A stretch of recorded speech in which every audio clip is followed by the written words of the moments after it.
muslimin dan muslimat yang dirahmati Allah sekalian, macam-macam cara orang sayang Nabi sallallahu alaihi wasallam ini. Mai dalam hadis lain pula dia kata an Anas khadimin Nabi sallallahu alaihi wasallam qala qadima an-nabi sallallahu alaihi wasallam wa laysa fi ashabihi ashmat ghaira Abi Bakrin faghalafaha bil hinna wal katam. Daripada Anas bin Malik, khadam Nabi sallallahu alaihi wasallam, dia kata waktu Nabi hijrah daripada Mekah mai ke Madinah, laisa fi ashabihi ashmat, tidak ada sahabat-sahabat yang ikut hijrah dengan Nabi daripada Mekah mai ke Madinah ni, tak ada yang rambut beruban, kata Anas. Anas ni orang mana tuan-tuan? Anas dia orang Madinah, mak dia orang Madinah. Nabi orang Mekah. Bila Nabi hijrah mai ke Madinah tu, dia duduk ada di Madinah. Dia duduk tengok ni sahabat-sahabat yang duduk hijrah mai ni. Semua sahabat yang hijrah mai ni semua rambut hitam elok, dia kata. Melainkan ghaira Abi Bakar, melainkan Abu Bakar As-Siddiq rambut beruban, dia kata. Faghalafaha bil hinna wal katam. Tapi Abu Bakar As-Siddiq mewarnai uban dia dengan hinna, dengan inai, dia kata. Ini riwayat daripada Anas bin Malik radhiyallahu anhu. Dia ada hadis tuan-tuan cerita, orang yang pertama rambut dia uban ni siapa dia? Ini bukan teka-teki. Orang yang mula-mula Allah bagi uban pada rambut siapa dia? Nabi Ibrahim alaihissalam. Dalam sebuah hadis yang dikeluarkan oleh Imam Malik di dalam Al-Muwatta. Tuan, Imam Malik dia ada kitab hadis dia. Nama kitab hadis dia Al-Muwatta. Al-Muwatta tebal itu tu Imam Syafi'i hafal harfan bi harfin, satu-satu huruf Imam Syafi'i hafal. Dia bukan hafal Quran saja. Kitab Al-Muwatta tu, sebab Imam Syafi'i dia anak murid Imam Malik, kitab Imam Malik Al-Muwatta tu dia hafal. Dalam Al-Muwatta Imam Malik buat mai satu hadis daripada Sa'id bin Musayyib radhiyallahu an. Dia kata kana Ibrahim alaihi salam awalan nasi dhayafa ad-dhaif wa awalan nas ikhtatana wa awalan nas qassa asy-syarib wa awalan nas ra'a asy-syai'. Faqala Ibrahim ya rabbi ma hadha? Qala Allah ta'ala waqar ya Ibrahim. Faqala Ibrahim ya Rabbi zidni waqaran. Itu hadis yang Imam Malik buat mai dalam kitab Al-Muwatta. Kata Sa'id bin Al-Musayyib, dia kata adalah Nabi Ibrahim alaihi salam adalah orang yang pertama, satu, memuliakan tetamu. Nabi abang macam tu. Nabi kata Nabi Ibrahim adalah orang yang pertama memuliakan tetamu. Tetamu mai di rumah, dia tunjuk, dia ikram tetamu. Dia orang mula. Wa awalan nas ikhtatana. Dia orang yang mula sekali berkhatan. Nabi Ibrahim alaihi salam. Wa awalan nas qassa syarib. Orang yang mula sekali trim misai. Qas, potong. Itu sebab Imam Malik berdasarkan hadis ni, Imam Malik dia kata sunnah misai ni dipotong, bukan dicukur. Pasal dia pegang pada hadis ni. Okey, Imam Malik dia pegang ni. Sebahagian ulama kata potong ataupun cukur sama, itu sunnah. Tapi Imam Malik dia kata no, dia kata jangan cukur, dia kata jangan cukur, dia suruh potong. Potong jangan sampai misai dia minum sama dengan kita. Panduan potong misai. Okey, kalau orang yang minat nak ada misai ni, dia kena make sure, dia kena pastikan ujung ni tak mau bawah pada atas bibir mulut. Kalau simpan sampai dia tangkup mai dulu tu, kita minum kopi, ngangang misai pergi duduk serbu masuk dalam mulut, yang tu tak mah. Yang tu dia panggil pengotok. Jadi kalau nak simpan misai, kena macam tu. Kena trim, jangan sampai dia bawah pada ni perenggan bibir mulut ni. Kan? Itu sebab dia panggil syarib, daripada perkataan minum kan, syarib. Jangan sampai dia ikut minum dengan kita, ataupun cukong semua. Tapi Imam Malik dia tak bagi cukong semua, dia suruh bagi ada laki-laki, dia suruh bagi ada misai. Sebab tuan-tuan tengok di Saudi ni, segala imam-imam Saudi, Sudais ke, Shuraim ke, apakah Dr. Ayub Madinah ke, apakah semua, mereka semua ada misai. Pasal apa? Pasal Imam Malik ni imam Madinah, imam Madinah. Walaupun mereka mazhab Hambali, tapi Imam Malik ni imam Madinah, mereka pegang yang tu. Okey, baik. So orang yang mula terima misai, bagi elok, bagi tak ikut minum ni, ialah Nabi Ibrahim alaihissalam. Wa awalan nas ra'asyait. Nabi kata, dan orang yang mula-mula nampak uban naik di rambut, Nabi Ibrahim alaihissalam.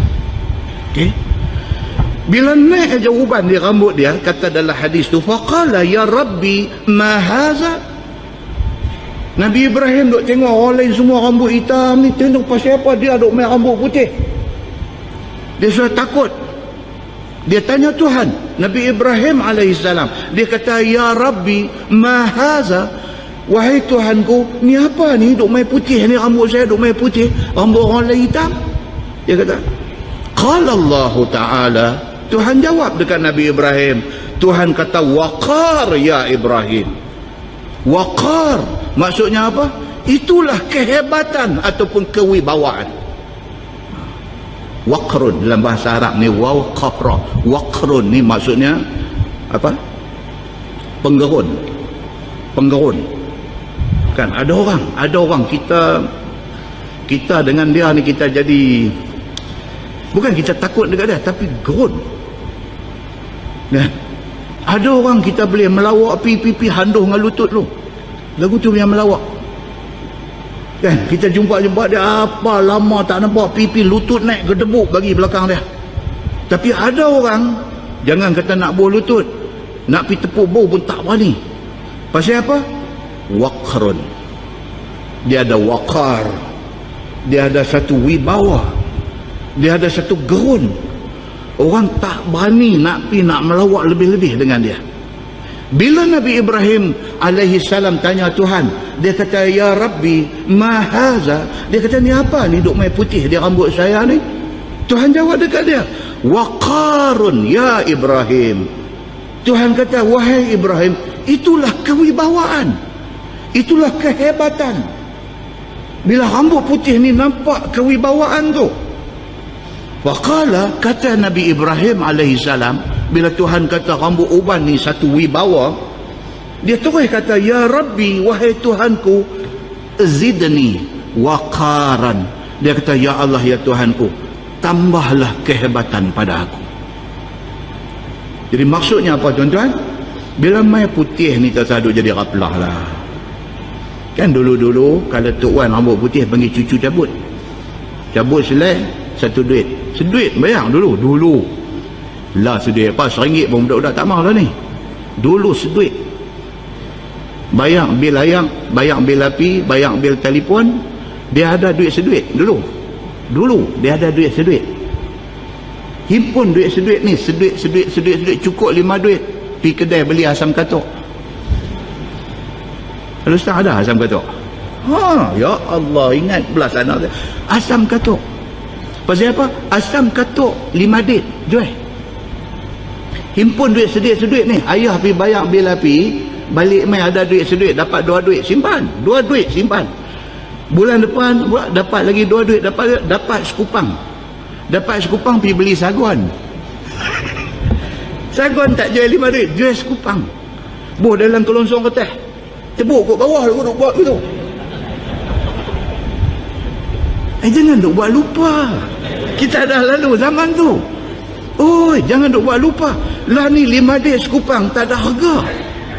Tak ada harga. Dulu 1 duit ada harga. Pergi sekolah, ayah bagi sekupang. Besar tuan-tuan. Sekupang, mi goreng 5 duit, ayam 5 duit. Kenyang. Alhamdulillah. Muslimin dan muslimat yang dirahmati Allah sekalian. Nak abang nilai tu.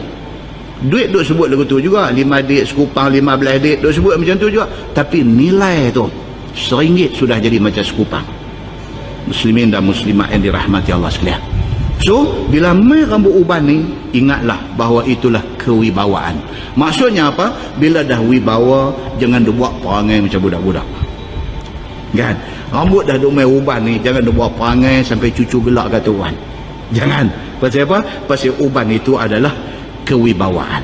Jadi kesimpulan tentang inai.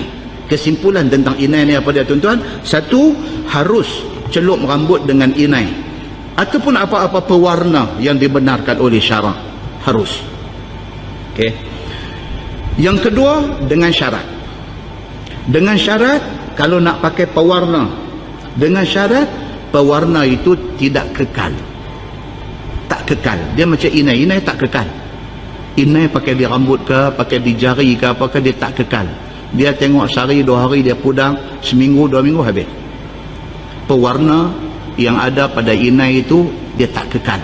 Kalau nak pakai pewarna lain yang bukan inai, pastikan dia bukan warna kekal. Tuh. Yang kedua, kalau pewarna itu kekal, itu dianggap mengubah ciptaan Allah. Kalau pakai pewarna yang kekal, itu dianggap mengubah ciptaan Allah, dan itu haram. Syarat yang ketiga, bahan yang nak digunakan dalam pewarna tu mestilah bahan yang tak bawa mudarat. Contohnya apa? Disahkan barang itu tidak bahaya dan tidak boleh membawa kepada punca sakit kanser misalnya. Tuan-tuan baik-baik. Pewarna ataupun perasa, bahan perasa. Anak-anak kita, cucu-cucu kita ni duk pergi kedai, duk pergi beli macam-macam jenis hak makanan ringan ni. Junk food, orang putih panggil. Junk food. Syarat dengan perasa.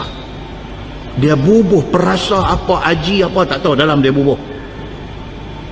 Bila makan, benda tu ada kesan sampingan, ada side effect.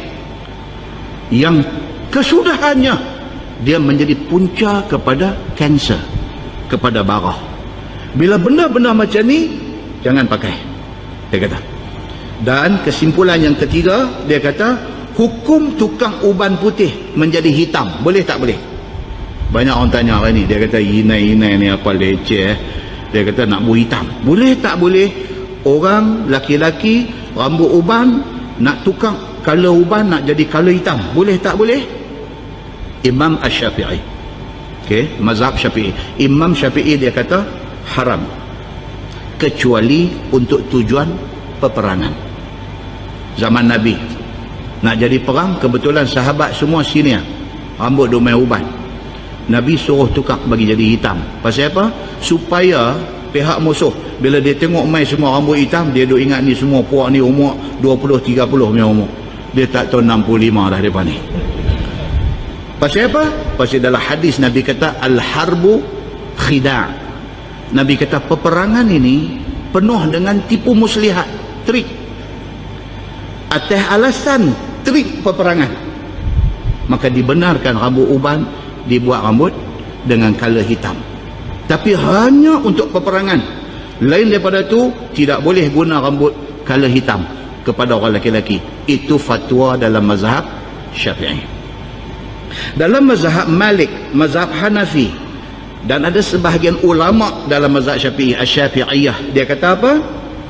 Makruh. Rambut putih nak tukang hitam, makruh, bukan haram. Dia kata makruh.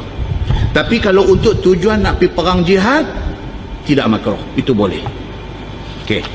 Kemudian kalau kita rujuk kepada fatwa daripada Majlis Fatwa Kebangsaan Malaysia dalam hal pakai inai ni, Majlis Fatwa Kebangsaan buat keputusan hukum memakai inai. Dia kata satu, pakai inai bercorak pada tangan dan kaki kepada wanita yang nak kahwin misalnya, selagi tidak menimbulkan fitnah adalah harus. Itu fatwa di Malaysia. La trend. Bila nak menikah ni duk buat drawing ni, drawing inai atas tangan ni pi sampai ke atas jari ni semua pi semua kau ni kalih kau ni pula buh pula kau ni pula apa semua habis, bagi balik ni pula bubuh, bagi balik ni. Tuhan anak darah, mak dia pun pi buat sama. Allahu Akbar. Anak nak kahwin buat sudahlah, mak ni pun dia kata pasal apa? Masa saya kahwin dulu tak ada benda ni. Jadi tumpang anak kahwin nak kembalikan nostalgia lama. Suar juga mak ni pun. So Majlis Fatwa Kebangsaan kata apa? Selagi mana corak itu tidak menjadi fitnah, diharuskan. Yang kedua, ini keputusan Fatwa Kebangsaan Malaysia. Yang kedua, dia kata inai hanya boleh dipakai di kedua tangan dan kaki, tidak melebihi pergelangan tangan dan tidak melebihi buku lali. Ini garis panduan. Kalau nak buat, masa nak kahwin ni nak buat, jangan lebih daripada pergelangan tangan. Kaki jangan lebih daripada buku lali. Takat tu aja. Yang ketiga, warna inai yang bercorak yang digunakan harus tidak bersifat kekal. Color yang inai itu mesti akan hilang satu hari. Dia tak permanent. Okey. Yang keempat, dengar baik-baik. Dia kata apa? Ukiran ataupun corak yang dibenarkan seperti awan larat. Corak-corak tu macam-macam tu dia panggil awan larat. Awan larat dia kata. Ataupun bunga ataupun tumbuh-tumbuhan adalah dibenarkan. Jangan dibuat corak seperti haiwan, dewa berhala ataupun apa-apa simbol yang bertentangan dengan Islam. Jangan. Takkan nak buat corak bunga, corak pokok, corak awan larat, dia kata tak apa. Tapi jangan pergi buat corak rupa orang, pergi buat rupa yang menyerupai sembahan orang kafir. Jangan. Dia kata itu sudah jadi haram dan dilarang. Yang kelima, dia kata memakai inai di kedua tangan dan kaki untuk laki-laki tidak dibenarkan. Mak bubuh ayah mai zaman ni duk suah ayah ni. Apa punya ayah? Mai buat juga. Kawah duk buat tu buat. Pakcik nak buat juga kah? Buat bila dah tumpang orang pekat tu buat. Pak ni pun tidak dibenarkan. Dia kata bagi orang laki-laki kecuali pada sebilangan jari dibenarkan. Takkan nak buah jari manis satu ke apa ke. Hak laki-laki ni takat tu dibenarkan. Dia pun nak pisah manik dengan budak perempuan pengantin ni, janganlah malu ke orang. Itu yang diputuskan oleh Jawatan Kuasa Fatwa Kebangsaan Malaysia. Hendaklah dipatuhi. Nah, muslimin dan muslimat yang dirahmati Allah sekalian. Kita masuk tajuk bab fi karahiyatir ruqyah, iaitu bab yang membicarakan tentang tegah jumping bagi sakit. Ni satu kejutan punya tajuk. Oh, jampi tak boleh. Ruqyah tak boleh. Habis tu yang Darul Syifa duk jampi tu macam mana? Baca dulu. Jangan balik lagi. Lagi balik lagi pergi buat cerita balik. Dia kata Ustaz Samsuri bulan lepas dah dia buat cerita karut. Dia pergi duk abang kata kalau nak bekam ni ada hari-hari dia. Ada orang sudah kata kat saya macam tu. Kuliah kita bulan sebelum bulan lepas kita baca tajuk cerita pasal bekam. Kemudian saya baca satu hadis riwayat daripada Ibnu Majah. Last kuliah kita riwayat Ibnu Majah. Dalam hadis Ibnu Majah tu dia bagi tahu ada hari kita boleh bekam, ada hari-hari tertentu dan hendaklah hindari hari-hari yang tertentu. Ada orang sudah pergi tanya ustaz lain. Lepas itu benda ni orang ustaz ni tanya saya balik. Kata betul ke Syekh? Dia kata entah pergi baca ni. Kita kata bukan, itu hadis Ibnu Majah. Dan hadis Ibnu Majah ini hadis hasan. Hadis hasan. Walaupun dia bukan hadis sahih, tetapi dia hadis hasan. Ada sebahagian ulama mendhaifkan hadis itu, tapi dia adalah hadis. Dan hadis itu tidak kata haram berbekam pada hari-hari Rabu, hari apa dong. Dia tak kata haram, dia kata apa? Hindari, elakkan daripada berbekam pada hari itu. Jadi maksudnya apa? Kalau orang tu pergi bekam juga pada hari Rabu, apa jadi kat dia? Tak jadi apalah. Cuma dalam hadis hasan ini dia menganjurkan supaya elak hari itu. Okey? So itu adalah hadis dan hadis itu hasan. Oleh kerana hadis ni satu bidang ilmu yang kompleks. Kadang-kadang satu hadis ada ulama kata sahih, ada ulama kata hasan, ada ulama kata dhaif. Oleh kerana berbagai ulama dengan berbagai pendapat, kadang-kadang ada orang dia pegang kepada ni dia kata dhaif. Bila dia kata daif, dia tidak boleh menidakkan ulama hadis yang mengatakan hadis itu hasan. Benda ni kita kena faham. Jadi jangan kita pergi ubah satu cerita lain pula kata dia duk main baca hadis apa pula duk abang tak boleh bekam hari lain. Jangan. Fahami betul-betul satu-satu benda sebelum kita nak jadikan dia satu isu ataupun cerita. Nah, muslimin dan muslimat yang dirahmati Allah sekalian. Ruqyah ni dia main tajuk sudah gempang kita. Dia kata fi karahiyatir ruqyah. Itu bab yang datang pada menyatakan tegah jampi orang sakit. Dia dengar tu dia terkejut. Oi, ni apa pula duk main abang jampi orang pun tak boleh. Dia bangkit pakai kasut start motor balik. Esok dia tembak dalam WhatsApp, dia kata dia bawa main cerita ni, dia duk abang kata jampi tak boleh pula dah. Nanti Sat, jangan balik lagi. Cuba kita baca dia kata apa? Ketahuilah saudaraku, adalah hukum menjampi orang sakit itu harus ia. Itu baru dia abang, harus. Tapi tajuk besar tadi ni, dia kata apa? Dia kata karahiyah. Maksudnya apa? Makruh. Maksudnya apa? Tak bagus jampi orang sakit. Jadi Zat Al-Marbawi kata apa? Dia cerita macam ni. Dia kata hukum menjampi orang sakit itu harus. Dia kata okey. Dan telah datang hadis yang menunjukkan atas tegah jampi. Itu dia nak abang. Dia kata tapi dalam pada jampi itu dibenarkan ada hadis yang Nabi larang daripada jampi. Yang ni yang dia nak bincang.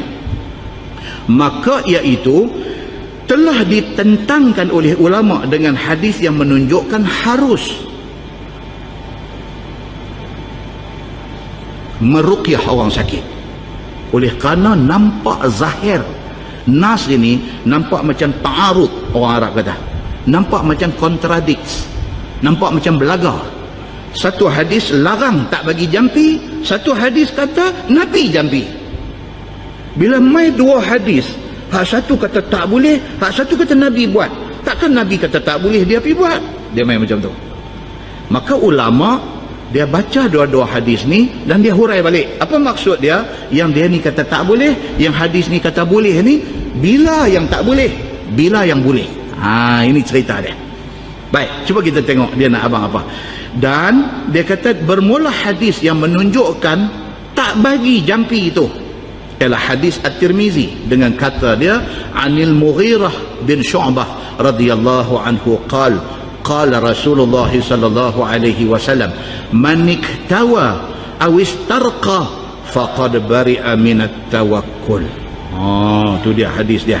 Dia kata diriwayatkan daripada satu sahabat Nabi sallallahu alaihi wasallam, nama dia Al-Mughirah bin Syu'bah radhiyallahu an. Dia ni sahabat. Al-Mughirah bin Syu'bah ni wafat tahun 50. Tahun 50 Hijrah, dia wafat di Kufah. Di Iraq no. Dia pergi wafat di sana. Dia kata Nabi sallallahu alaihi wasallam bersabda, barang siapa yang bertunu dengan besi panas atau seumpamanya di badannya. Okey. Nabi kata siapa yang guna besi panas untuk nak buat ubat. Kita dah baca dah cerita ni dulu. Kan kita baca cerita kawan kena penyakit apa? Buasir. Kan kita baca dulu. Dia tak boleh tahan sakit buasir dia ni. Dia pergi bakar besi panas. Dia pergi bubuh tang buasir tu. Masuk ICU terus Masuk ICU terus Nampak? Jadi berubat dengan besi panas ni ada berlaku pada zaman Nabi. Tapi kemudiannya Nabi bagi tahu ada benda boleh guna besi panas, ada benda tak boleh. Nabi kata. Kita dah baca dah dulu. Hadis ni mai dia kata apa? Dia kata barang siapa berubat sakit dia guna besi panas pergi letak dalam tempat sakit. Ataupun dia berubat jampi supaya sembuh dirinya daripada sakit, ataupun dia jampi.